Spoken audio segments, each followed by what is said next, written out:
บลักคลังรถดองเบาแต่ไอซอมแมนอดไงนี่เป็นไอเปลือกมาเบากระดอง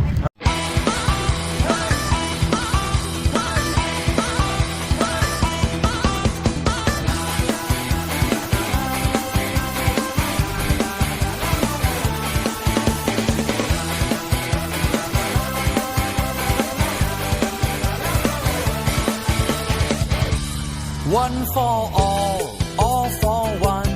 หนึ่งเดียวนั้นคือฝันของเราไป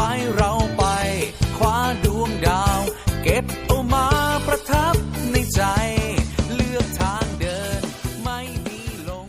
เราบองเลยสบู่นังหล่อบอกเกแมนสมซาคอยติดกระมังมาติดบองបានបើកប្រាយតើបង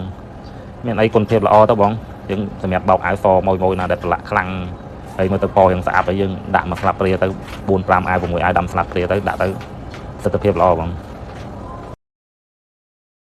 ហើយយើងអត់បានត្រាំវាចោលផងអានេះគឺយើងបានត្រាំវាចោលកន្លះម៉ោងអីហ្នឹងហើយស្អាតភ្លឹងហ្មងតែយើងរស់ទីយើងវាមិនបានដាក់ត្រាំយូរបងយើងដាក់ទឹកដាក់សម្ពុះក្លុកយក4 10 5 10នាទីអីហ្នឹងវាមានសិទ្ធិភាពល្អ